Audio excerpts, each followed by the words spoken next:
Hello, boys and girls. My name is Mrs. Inskeep, and I am going to read you a story by Margaret and H.A. Ray. And their names, they write a lot of stories about Curious George. And this one is called Curious George Goes to the Beach. Now, Curious George is a monkey, and there's a lot of Curious George books. So if you like this one, come and see what the other ones that they have at our library. So here he is. Curious George is with somebody at the beach. We'll find out who he's with. This is George. He lives with his friend, the man in the yellow hat. He was a good little monkey and always very curious. Today the man had a surprise for George. He took George to the beach. There they are, walking to the beach with all of their supplies to have fun at the beach. They found a spot on the warm sand. Then another surprise. George saw his friend Betsy. "Look, Betsy," her grandmother said, "it's Curious George." But Betsy did not even smile. She had never been in the ocean before. She was scared. "I know you're a good swimmer," the man told her. "You'll be fine once you get in the water." Feeling better, Betsy walked toward the shore with her grandmother. George helped spread out the beach blanket and set aside their lunch. He was looking forward to a picnic, but it was not time yet to eat. So this first picture shows Curious George and his owner, or his friend.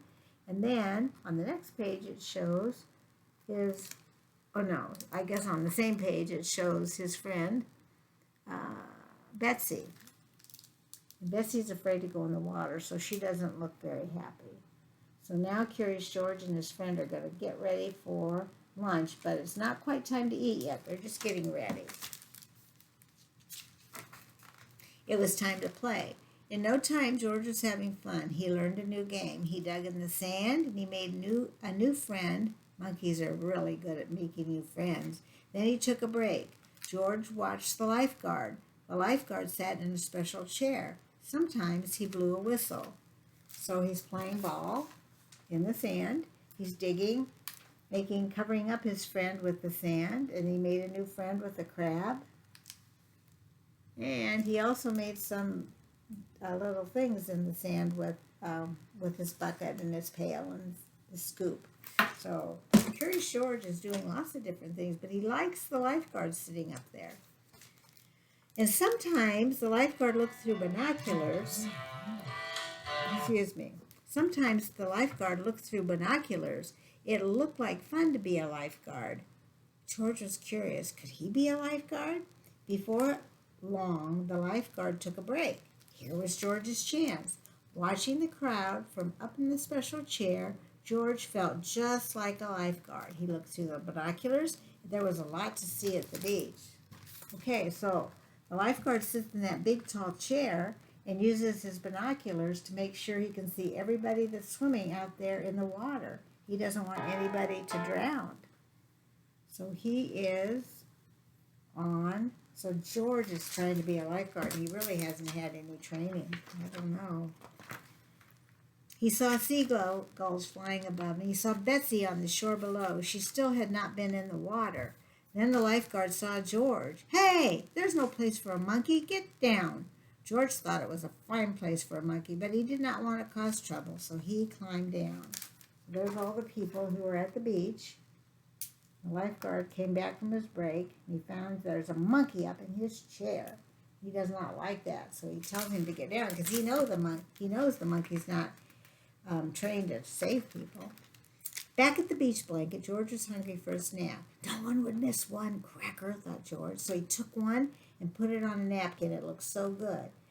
But now he needed some cheese. Now, what happened to his cracker? Well, he just have to get a new one. George found another cracker and then turned back around, and now his cheese was gone. Who could be taking his snacks? He was curious, so he put down his cracker and he waited. So he's trying to get himself a snack of cracker and cheese. But every time he turns around and reaches for something in his basket, something is taking his food, and he's going to find out who did it. Now George saw who was taking his treat. It was a seagull, and he was still hungry. So he took another cracker out, and the bird took it right out of his hand. That was fun to feed a seagull. George saw more seagulls down by the water. Betsy was there too. George was curious. Could those seagulls be hungry? I don't know. He's got his basket. He finds out the seagull is taking his treats, so now he's going to haul his basket down to the water. But then he sees Betsy and more seagulls down there. Wonder what's going to happen. Indeed, they were very hungry. Soon a whole flock of them had gathered. George could not feed them fast enough. Luckily, Bessie was glad to help. Out of the basket came more crackers, cookies, a cake, and even bread for sandwiches. Still the birds were hungry, but when George reached for more snacks, the basket was gone. He and Bessie were having so much fun, they didn't notice the tide coming in. So there he is, using all of his picnic basket food to feed the hungry seagulls, and more are coming because they know where the food is. Now their basket is gone because the tide came in, and when the tide went out, it took their basket with it. They didn't notice the picnic basket was floating out to sea. George felt bad. He hadn't meant to lose the basket. Could there be a way to catch it? George thought and thought. Then he remembered the lifeguard. George was no lifeguard, but to save the basket, he knew just what to do. Quickly he found a float and carried it to the water. Jumping aboard, George began to paddle. So he's got a plan. He's going to go get his basket. So he gets the lifeguard float, and he's going to go out into the water and get on the float and go reach his basket. He paddled out a little further and a little further and a little further. Finally, he reached the basket. Betsy cheered. Then, as George paddled back to the beach, Betsy swam out to meet him. Everyone was glad to see George safe on the shore. The lifeguard, who had seen everything from his chair, said that was some rescue. George felt proud. The man with the yellow hat picked up the basket. He was curious. George, is this our basket? He asked. Okay, here's the lifeguard congratulating Curious George on his rescue of the basket. There's Betsy standing with him. Now, Curious George's friend says, is this our basket?